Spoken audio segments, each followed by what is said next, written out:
그림 가운데는 아주 재미있는 그림들도 많이 있습니다. 체크메이트라고 하는 그런 그림이 있습니다. 대단히 상징적인 그림입니다. 마귀와 악마와 파우스트가 지금 장기를 두고 있는, 서양 장기 체스를 두고 있는 장면입니다. 체크메이크, 한국말로 말하면 외통수란 뜻이죠. 장군하고 불렀는데 피할 길이 없습니다. 그래서 고민하고 있는 파우스트가 저기 있습니다. 인간의 고뇌를 잘 설명하는 그런 장면입니다. 도망갈 길 없고 풀 길 없는 절망 앞에서 고민하는 인간의 모습이 저 그림에 담겨 있습니다. 그런데 영국 화랑에서 저 그림을 보고 있던 한 러시아 사람이 소리를 질렀습니다. 파우스트가 살 길이 있다. 그래서 일제히 그 사람을 쳐다보았습니다. 그 사람의 눈에는 아직도 한 수가 남아 있습니다. 살 수 있는 한 수를 그가 발견하고 소리를 질렀습니다. 알고 봤더니 그는 전 세계 체스 챔피언이었습니다. 남들은 보지 못했지만은 한 수가 있고 그 한 수는 살 수 있는 길인 것을 그가 발견했기 때문입니다. 인간은 사탄에게 죄로 말미암아 외통수에 걸렸습니다. 사탄이 우리를 보고 장군, 도망갈 길이 없습니다. 사망밖에 없습니다. 절망입니다. 그런데 인간은 절망하고 모든 걸 포기해 버렸지만 예수님께서 오셔서 우리의 절망을 희망으로 바꾸어 주셨습니다. 우리의 살아있는 희망이 되셨습니다. 슬픔을 기쁨으로 바꾸어 주셨습니다. 하나님께서 우리를 위해 열어주신 한 수는 바로 하나님의 사랑의 수입니다. 그 사랑이 우리를 살리셨습니다. 하나님의 그 사랑이 우리를 새롭게 하셨습니다. 정호승 시인의 봄길이라고 하는 시가 있습니다. 길이 끝나는 곳에서도 길이 있다. 길이 끝나는 곳에서도 길이 되는 사람이 있다. 스스로 봄길이 되어 끝없이 걸어가는 사람이 있다. 저는 이 시를 이렇게 읽으면서 우리 앞에 새 길을 열어주신, 봄길을 열어주신 예수 그리스도를 묵상했습니다. 이렇게 저렇게 길이 막히고 희망이 없어 보이고 낙심하고 있는 우리에게 주님은 봄길이 되어주시기를 원하십니다. 주님이 십자가로 여신 새로운 봄길 같은 그런 은혜가 예배하는 모든 성도들 가운데 충만하게 되시기를 바랍니다. 하나님은 하나님의 사랑을 여러 차례 설명하셨습니다. 말씀하셨습니다. 우상을 섬기고 자꾸만 하나님을 떠나가는 이스라엘 백성들에게 그래도 사랑한다, 그렇게 말씀하셨습니다. 이렇게 말로만 설명하시던 우리 주님은 이제는 실제로 한 사람을 선택하시고 그 한 사람의 일생을 통해서 말씀하시기 시작하셨습니다. 우리 교회가 1년에 2번씩 했던 전도대회, 새생명 기쁨 축제 한 번은 제가 설교를 하다가 중간에 저는 들어가고 연극을 계속했던 그런 적도 있었습니다. 그 연극 속으로 처음 온 사람들의 시선을 집중하고 하나님의 메시지를 듣도록 그렇게 시도했던 적이 있었습니다. 우리 하나님은 직접 말씀을 통해 하지 않고 이제는 한 사람의 일생을 통하여, 사건을 통하여 이스라엘 백성들에게 말씀하셨습니다. 말로 할 수 없는 살아있는 생명의 드라마, 사랑의 드라마를 펼쳐 보여주셨습니다. 그의 이름은 호세아입니다. 아주 음란한 여자와 결혼하게 하셨습니다. 결혼하고 살고 있는 어느 날 집을 나갑니다. 찾아가서 그 부인을 데리고 왔습니다. 또 나갔습니다. 다시 또 가서 찾아옵니다. 또 나가버립니다. 이번에는 아예 돈에 팔려 유각으로 넘어가 버리고 말았습니다. 그럼에도 불구하고 하나님은 그를 보내사 다시 아내를 찾아오게 하셨습니다. 이 이야기는 바로 하나님의 사랑 이야기입니다. 그래도 사랑하는 하나님의 사랑이 바로 그 사건 가운데 나타나고 있습니다. 오늘 하나님의 사랑 이야기는 이렇게 시작되고 있습니다. 너는 또 가서 찾아오느라. 한 번 다시 또 가도록 말씀하고 있습니다. 1절 말씀을 같이 읽으실까요? 여호와께서 내게 이르시되 이스라엘 자손이 다른 신을 섬기고 건포도 과자를 즐길지라도 여호와가 그들을 사랑하나니 너는 또 가서 타인의 사랑을 받아 음녀가 된 그 여자를 사랑하라 하시기로. 아멘. 호세아는 바람나서 가출했다가 유각에 팔린 아내를 찾으러 가야만 했습니다. 우리 그의 마음을 한번 좀 상상해 보십시다. 얼마나 기가 막혔을까요? 얼마나 답답할까요? 걸어가면서 그는 묵상합니다. 그래도 우리를 사랑하시는구나. 하나님은 죄에 빠진 우리를 버리지 않고 이렇게 찾아오시는구나. 호세아는 자기 아내를 찾으러 가면서 찾아오시는 하나님의 사랑을 깊이 묵상했을 것입니다. 하나님은 죄에 빠진 우리를 그냥 버리지 않으셨습니다. 우리를 찾아오시는 하나님이십니다. 한 번만 오시지 않고 또 오시고 또 오시는 하나님이십니다. 타락한 인간을 구원하기 위해 우리 하나님 선지자들을 보내셨습니다. 계속해서 하나님의 사랑을 설명하고 전하셨습니다. 그러다가 결국은 독생자 예수 그리스도를 보내셨습니다. 그리고 그를 통해 말씀을 전하시고 기어이 십자가를 지시고 돌아가게 하셨습니다. 이 사랑의 복음을 우리에게 전하기 위하여 선교사들 보내주셨습니다. 전도자들 보내주셨습니다. 우리 한 사람 한 사람이 예수를 믿게 된 데는 찾아오시는 하나님, 그 하나님이 반드시 역사하신 기록을 우리는 다 가지고 있습니다. 믿는 집안에 태어난 자도 그 어머니, 아버지 혹은 할아버지, 할머니에게 복음을 전했던 전도인이 있었습니다. 그리고 선교사들이 있었습니다. 찾아오시는 하나님, 그 하나님 때문에 우리는 복음을 받았습니다. 예수를 믿고 난 다음에도 마찬가지입니다. 주님은 잘못 가고 있을 때, 우리가 하나님 앞에 불순종하고 있을 때 역시 또 가만히 두지 않고 찾아오십니다. 때로는 사건을 통해 찾아오십니다. 시련을 통해 찾아오십니다. 절망을 통하여 찾아오십니다. 때로는 실패를 통해 찾아오십니다. 질병을 통해 찾아오시기도 합니다. 주님을 3번씩이나 부인했던 베드로 그냥 버려두지 않았습니다. 주님이 찾아오셨죠. 네가 나를 사랑하느냐? 내 양을 먹이라. 찾아오셔서 그를 회복시키는 찾아오시는 하나님을 우리는 베드로의 역사를 통해서도 만납니다. 불순종한 요나였습니다. 그냥 버려두지 않고 주님은 찾아가셨습니다. 풍랑을 통하여 그를 찾으시고 기어이 바른 길로 가도록 이끌어 주셨습니다. 다윗이 범죄하였을 때 그냥 버려두지 않았습니다. 나단을 통하여 그를 찾아오셨습니다. 아브라함이 애굽으로 내려가 궁지에 몰리게 되었을 때 하나님 그냥 버려두지 않았습니다. 찾아가셨습니다. 기어이 역사하시고 그를 회복시켜 주셨습니다.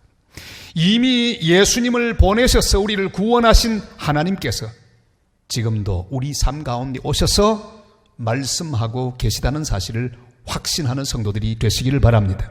오늘도 주님께서 우리에게 여러 가지 모습으로 우리의 삶을 향해 말씀하시는 그 음성을 듣는 시간이 되시기를 바랍니다. 미국 CBS 방송에는 언더커버 보스라고 하는 프로그램이 있습니다. CEO가 회장이 직접 아주 낮은 자리로 내려갑니다. 일용직이 되어서 일하는 그런 장면을 보여줍니다. 그래서 하급 노동자들과 함께 일하면서 그들의 노고를 들어주고 그 문제를 해결해 주는 그런 프로그램이 있습니다. 박수갈채를 보냅니다. 그런데 이건 다 쇼입니다. 그러나 하나님께서 보내신 예수 그리스도 그 놀라운 사랑의 사건은 쇼가 아닙니다. 직접 오셨습니다. 말씀이 육신이 되어 직접 오셨습니다. 우리 가운데 오셔서 인간이 되셨습니다. 그리고 가장 낮은 가난의 자리에 오셨고 가장 비참한 자리까지 오셨습니다. 갈릴리 나사렛 목수의 아들이 되셨습니다. 가난한 가정의 소년 가장이 되기도 하셨습니다. 말할 수 없는 고통을 그가 당하셨습니다. 욕을 보셨습니다. 그리고 또한 배반을 당하셨습니다. 채찍에 맞으시고 침뱉음을 당하시고 기어이 죄인이 지시는 십자가를 지시고 피 흘리며 돌아가셨습니다. 인간이 경험할 수 있는 모든 종류의 고통을 전부 몸으로 겪으셨습니다. 그 주님이 이렇게 말씀합니다. 요한복음 10장 28절 29절 말씀 다 같이요.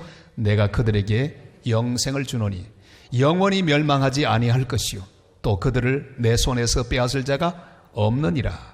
그들을 주신 내 아버지는 만물보다 크심에 아무도 아버지 손에서 빼앗을 수 없느니라. 아멘. 내가 어떤 상태에 있어도 주님은 오십니다. 그냥 오시는 게 아니라 또 오십니다. 구원받은 하나님 사람들을 위하여 주님은 오시고 또 말씀하시고 또다시 일으키셔서 새롭게 하여 주실 것입니다. 그 하나님께 감사하고 나를 찾아오시는 그 주님 앞에서 회개하며 주님께로 돌아가는 복된 성도들이 다 되시기를 주님의 이름으로 축복합니다. 유각에 팔린 아내를 찾아오기 위해서 호세아는 값을 주고 싸우지 않으면 안 됐습니다. 그는 아주 비싼 값을 지불하고 아내를 찾아옵니다. 우리 2절 말씀을 한번 같이 보실까요? 다 같이요. 내가 은 15개와 보리 한 호멜 반으로 나를 위하여 그를 사고. 아멘. 그러니까 다 합치면 한 30세겔 정도가 됩니다. 얼마쯤입니까? 한 세겔은 일꾼의 4일 품삯입니다. 그게 얼마쯤 될까요? 한번 계산한다면 하루 종일 요즘 일하면 10만 원쯤 잘 받으면 그렇게 노동자가 받을 수 있다고 할 때 얼마입니까? 한 세겔은 한 40만 원 정도. 그러니까 다 합치면 30세겔은 1200만 원 정도. 그러니까 싼 액수가 아닙니다. 대단히 비쌉니다. 그 당시로 보았을 때도 비쌉니다. 그래도 우리를 사랑하시는 하나님께서는 값비싼 대가를 우리를 찾기 위해 지불하셨습니다. 하나님의 아들 예수 그리스도께서 십자가에 죽게 하시는 대가를 지불하셨습니다. 예수님은 은 30에 팔렸습니다. 그러니까 그 당시 노예 하나의 값 1200만 원 정도가 되었던 모양입니다. 그런데 주님께서 1200만 원에 팔리셨다고 해도 값이 그렇다는 말씀이 아닙니다. 우리 주님은 그 이상의 놀라운 가치, 이 세상의 모든 존귀한 것을 다 합치고도 주님의 가치를 능가할 수가 없는 놀라운 주님의 사랑입니다. 그는 완전한 하나님이자 완전한 인간이십니다. 조금도 부족함이 없는 온전한 하나님의 사람입니다. 여러분, 우리 보통 한 사람도 천하보다 귀하다고 말씀하셨는데 하물며 우리 주님 예수 그리스도의 가치는 얼마나 더 할까요? 세상 모두를 다 죽어도 주님의 가치를 다 만들어낼 수가 없습니다. 그 주님이 말씀합니다. 로마서 8장 32절 말씀 다 같이요. 자기 아들 아끼지 아니하시고 우리 모든 사람을 위하여 내주시니가 어찌 그 아들과 함께 모든 것을 우리에게 주시지 아니하겠느냐. 아멘. 하나님 우리를 찾기 위하여 존귀하신 예수님 아끼지 않으셨습니다. 이 천하보다 귀한 이 세상에 있는 모든 것을 다 합치고도 바꿀 수 없는 존귀한 하나님의 독생자를 대가로 지불하시고 우리를 사주셨습니다. 구원해 주셨습니다. 그러니까 모든 세상을 다 버린 것과 같은 대가를 주님은 지불하셨습니다. 프랑스에 가면 칼레시가 있습니다. 그 시 앞에는 로댕의 유명한 조각품이 하나 있습니다. 바로 칼레 시민이라고 하는 작품, 저기죠. 6명입니다. 지금 손에 들고 있는 건 목에 매는 이 밧줄입니다. 역사적인 사건을 그린 그런 조각입니다. 영국과 프랑스의 100년 전쟁이 계속되는 그때였습니다. 영국이 프랑스의 북부 도시 칼레를 공격했습니다. 1년을 공격해도 함락할 수가 없었습니다. 드디어 1년 만에 그 성을 점령합니다. 영국 왕이 화가 났습니다. 1년 동안 버틴 죄로 다 죽였으면 좋겠는데 그러나 너희들 가운데 6명만 교수형에 처하겠다. 내일 아침까지 6명이 여기 오도록 하라. 그때 용감한 칼레 시민, 칼레 시장과 법률가, 상인 기꺼이 자기 목에 밧줄을 걸고 아침에 모였습니다. 그 모든 시를 대신하여 죽기 위하여 모였습니다. 그런데 그때 영국 왕의 부인 왕비가 자기 남편에게 간청합니다. 임신하고 있었습니다. 제발 저들을 살려달라고. 영국 왕이 너그러이 그들을 용서했습니다.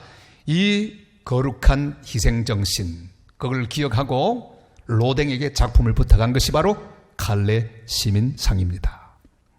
사랑하는 여러분, 칼레 시민 같은 6명이 얼마나 귀합니까? 역사가 기억합니다.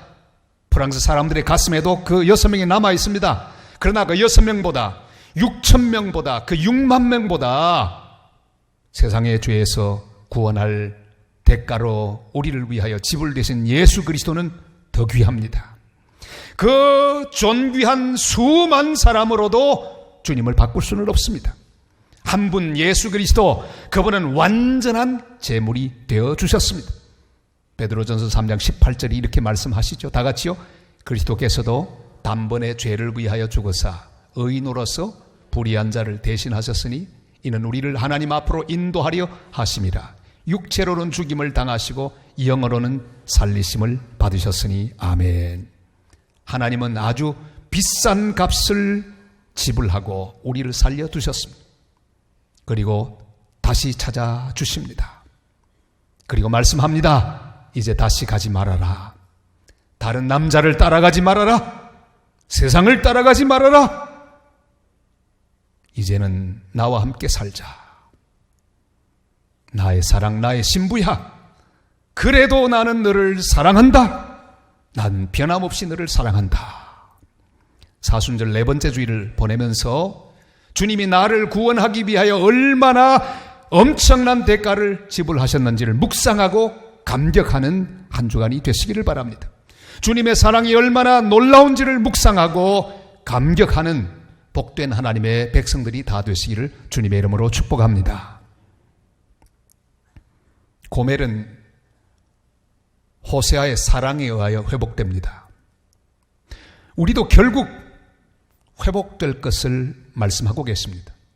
하나님의 사랑으로 회복되는 우리, 결국은 하나님의 은총으로 나아가는 존재가 될 것입니다. 5절을 우리 같이 한번 읽겠습니다. 다 같이요. 그 후에 이스라엘 자손이 돌아와서 그들의 하나님 여호와와 그들의 왕 다윗을 찾고 마지막 날에는 여호와를 경외함으로 여호와와 그의 은총으로 나아가리라. 아멘. 하나님의 사랑이 우리를 바꾸어 놓을 것입니다. 하나님의 사랑이 우리를 새롭게 할 것입니다. 하나님의 사랑이 우리를 주님 앞에 바로 세워주실 것입니다. 호세아의 사랑이 고멜을 바꾸어 놓은 것처럼 하나님의 사랑이 우리를 회복시키실 것입니다. 하나님만을 경외하는 사람 되게 하여 주실 것입니다.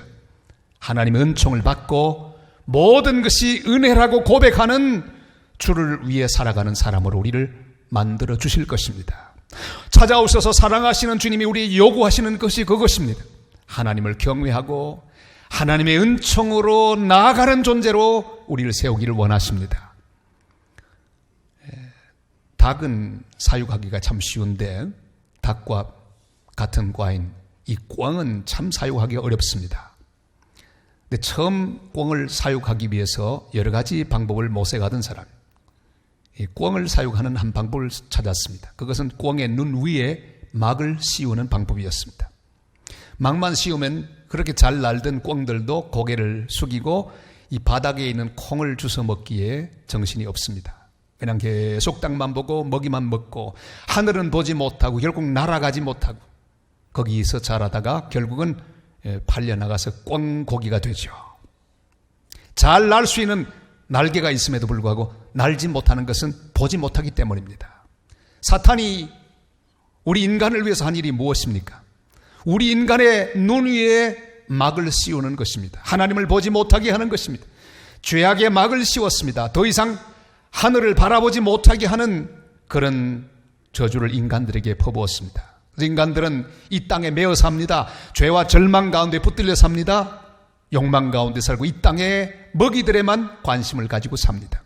주님이 이 땅에 오셔서 뭘 하셨습니까? 주님은 이 땅에 오셔서 십자가에서 돌아가심으로 우리의 모든 죄악의 막들을 걷어주셨습니다. 모든 저주의 막들을 걷어주셨습니다. 그리고 하나님을 보게 하셨습니다. 하나님의 은혜를 깨닫게 하셨습니다. 십자가의 사랑으로 비늘을 벗겨주셨습니다. 막을 벗겨주셨습니다. 하나님과 인간 사이에 막혀있는 희장들을 다 찢어주셨습니다. 그래서 하늘을 보게 하셨습니다. 소망을 보게 하셨습니다. 십자가를 보게 하셨습니다.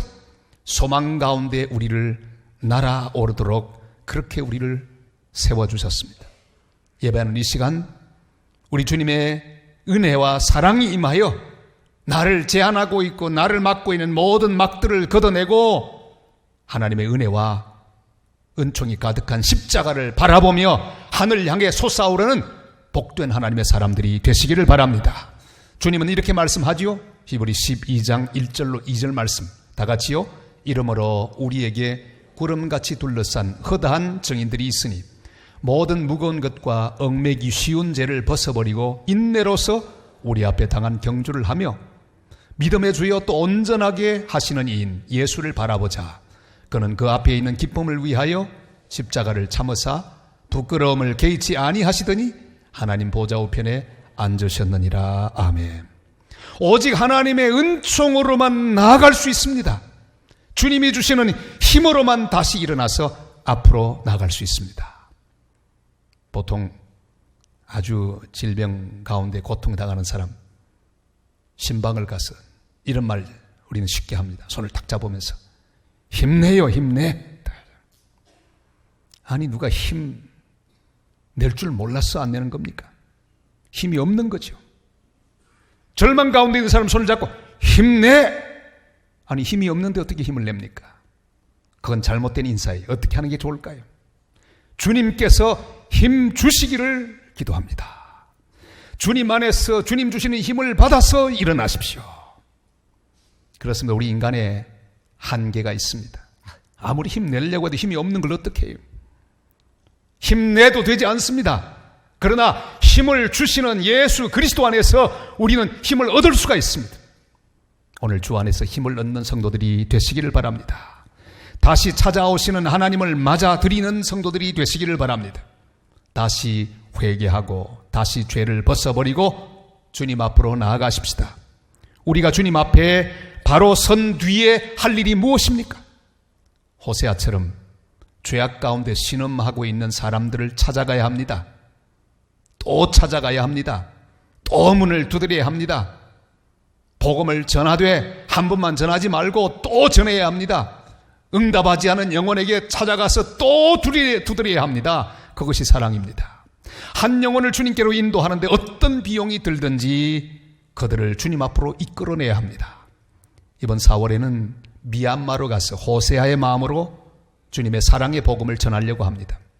2,000명 이상 저 먼 곳에서 그들을 모셔와야 합니다. 그냥 오라고 하면 돈이 없어 못 와요. 근데 감사한 것은 우리 성도가 또 하나님 앞에 헌신해서 저 2,000여 명이 다 차를 타고 와서 거기서 4박 5일 동안 식사를 하고 또 잠을 자고 할 수 있는 모든 것을 다 제공하면서까지 그들을 불러 모아 그들에게 복음을 전하게 될 것입니다. 많은 성도들이 함께 가서 그들의 머리를 잘라주고 그들의 손을 잡아주며 그들에게 사랑을 전할 것입니다. 아무리 많은 비용이 들어도 우리는 가서 주의 사랑을 전해야 합니다. 사랑하는 성도 여러분, 아무도 포기하지 마시기를 바랍니다. 사랑하는 사람에게 끝이 없습니다. 길이 끝나는 곳에서 또 길이 열리는 법입니다. 또 가서 또 용서하고 또 화해하며 또 받아들이는 땅끝까지라도 가서 주님의 사랑을 전하는 복된 하나님의 사람들이 되시기를 바랍니다. 테레사 수녀는 말합니다. 인생은 낯선 여인 속의 하룻밤과 같다. 험악한 세월 속에서도 하나님의 사랑을 받게 되는 것이 가장 귀한 복이다 그랬습니다. 주님 말씀합니다. 그래도 사랑하나니 네가 약할지라도 부족할지라도 악할지라도 불순종할지라도 그래도 사랑하나니 다시 돌아와서 나의 사랑을 받거라. 회개하고 자복하며 내가 주는 은총을 받거라. 그리고 나아가서 버려진 많은 자들을 구원하고 살리는 복된 사람이 되거라. 주님 말씀하고 계십니다. 주님의 크신 사랑을 받은 자로서 그 사랑 거절하지 말고 그 사랑에 합당한 자로서 수많은 사람들을 주님의 사랑으로 인도하는 복된 하나님의 자녀들이 다 되시기를 주님의 이름으로 축복합니다.